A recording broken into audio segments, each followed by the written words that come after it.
What a great shot to advance to the conference finals. Donovan Mitchell, between the legs, step back, over Tobias Harris. 3 of his 26 in the game as Cleveland walks into Detroit's house and wins 125-94 in Game 7.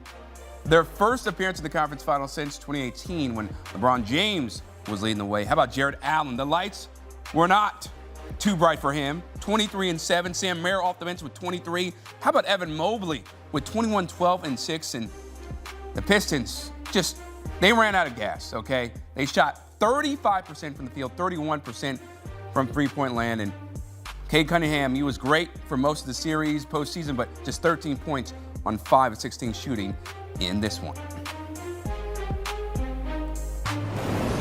Time now to bring in CBS Sports NBA analysts John Gonzalez and Noah Bono for a recap of Game 7 between the Pistons and Cavs. And, y'all, this was the definition of walk in your trap, take over your trap, okay? Cavaliers just doing whatever they wanted to, John. How stunned are you, though, the way they obliterated Detroit on the road in a Game 7 when Detroit's the 1 seed?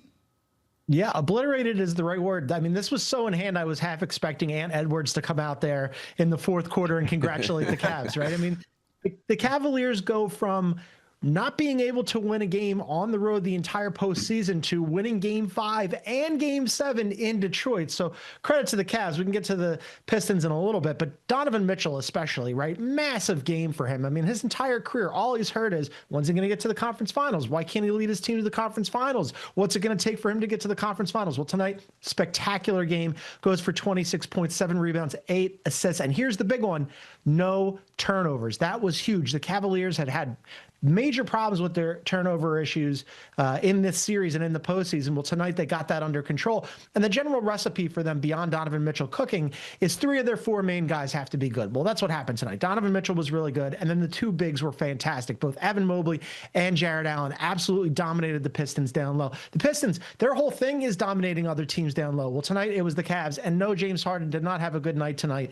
And we can get into that. I'm sure some people who love to hate on James Harden will get all over him for it. But they didn't need him tonight because the other 3 guys were so good. And they jumped all over the Pistons right from the opening tip. So the Cavaliers deserving to move on. And the Pistons are going to be kicking themselves because they could have won Game 3. They should have won Game 5. And then they absolutely no-showed in Game 7.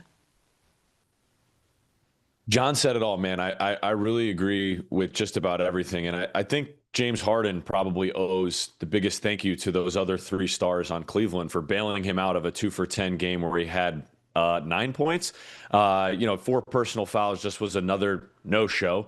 And the fact that Sam Merrill and Jared Allen, a guy that Jared Allen's had some really strong postseason games this year, and he's had some other moments where you haven't heard from him, single-digit games, but he was big in Game 7 versus Toronto. He was massive tonight. Sam Merrill having 23 points and 5 made three-pointers on the road. Normally, we don't see role players play this well on the road, but it was Sam Merrill tonight in Detroit. It was Max Strus with 6 3-pointers in Game 5 in Detroit.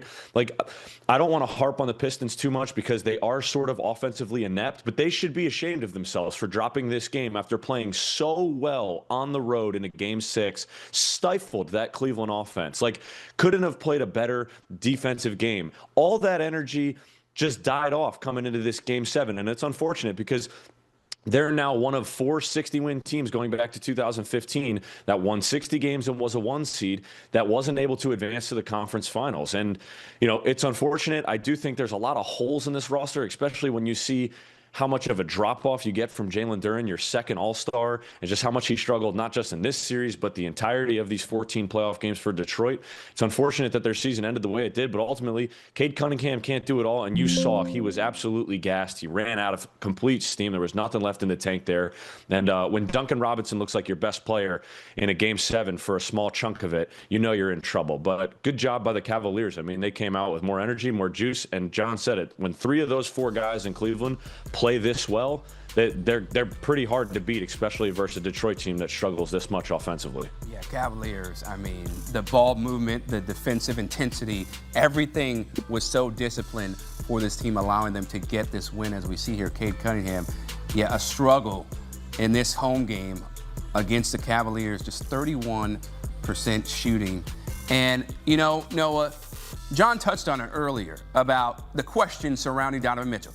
Okay, can you make it to the conference finals? Can you lead your team? What does it mean for Mitchell to make the conference finals for the first time in his career after 9 years in the league? Well, you know, Chris, now that he made it, I don't really think it means anything. It's what do you want, a badge of honor? It's like, what, you want to wear that as a moniker on your chest? Like, I've made it to the conference finals. Whoop-de-doo. Like, it took them 9 years. They were the 1 seed last year, 60 wins. You get bounced in 5 games to the Indiana Pacers. It's great for him to get the monkey off his back, but like Damian Lillard had the same thing when he went to the conference finals with the Trailblazers in 2019. Oh, Dame finally got to the 3rd round of the playoffs. It's not a championship. Yeah, it's one of those, like, you know, we look at Joel Embiid as the only MVP in NBA history to not reach a conference finals. But like, if they don't beat the Knicks and get to the NBA finals, well, it is what it is. They're not going to have the same team next year, assuming they don't get to the finals. They're not going to re-sign James Harden. I'm not trying to be pessimistic and negative about this, but it's one of those stepping stones in a player's career that we like use as a benchmark of like, well, how many big playoff runs has he gone on? And it's taken Donovan Mitchell, which basketball is a team sport, so I always hate equating it to just one guy. But as the lead guy on a team, he finally has made it to the conference final. So yes, congratulations to him. But ultimately, this is not the goal, so it doesn't really matter. It's not going to go on his resume. One-time conference finals appearance. It just doesn't matter. So what matters is, can he beat the New York Knicks and be, you know, healthy throughout a 6-7 game series that's going to be a lot more rugged than this one was. And yeah, again, I don't want to be negative about it, but I just think that, like, you got over the hump. Now it's time to really get down to business. You're in the Final Four. Can you make the NBA Finals or not? Yeah, Joel Embiid and the Sixers have been home on summer vacation for what feels like forever, and they're just still catching strays. So credit to Noah on that one. But he's right, because like a guy like Joel Embiid would love to make it to the conference finals. Now Donovan Mitchell has made it, and what does that really get you? Not much. Now the hard work starts. Noah's absolutely right about that. It's a benchmark for Donovan Mitchell to clear, but now you have a chance to play the New York Knicks in the Eastern Conference Finals. First time that the Cavs have been in the Eastern Conference Finals since 2018. And this is when you really got to go to work, right? I mean, look, full credit to Donovan Mitchell for showing up in Game 7. That was step one. Now the next steps happen, right? You got to get right back on a plane, go to New York against a Knicks team that's playing its best basketball. Now they've been off for a while. By the time they get around to playing, they'll have been off for longer than the All-Star break last. So they're there. But yes, Donovan Mitchell needs to repeat these performances. There was some uneven play, right? I mean, again, in Game 6, Asar Thompson absolutely shut him down. Donovan Mitchell answered the bell in Game 7. Now let's see what he does against OG Anunoby and Mikal Bridges once that series starts in New York. Now, that's very well said there, John. Let's go to the Pistons, though, because they were the 1 seed in the East. They won 60 games. Jalen Duren is set to become an unrestricted free agent, and you know he wants to cash in, even though he had a postseason to forget. So what is priority number 1 for Detroit this offseason in your eyes? Well, their priority was at the trade deadline, add some more shooting and some secondary playmaking for Cade Cunningham. They didn't do that, so that's going to be a problem. But you mentioned Jalen Duren, and I'm glad you called him out. He was an all-star this season. Last offseason, he bet on himself. He wanted a big payday. The Pistons said no. Then he has a monster regular season, and it's like, okay, this kid could potentially make All-NBA. We'll see whether or not he does, but he's headed for a big payday. And then he basically no-shows in the playoffs. Had a great Game 7 against the Magic, and then he had a really good Game 6 against the Cavs. And other than that, he was terrible. Tonight in Game 7, he had as many turnovers as he had field goals.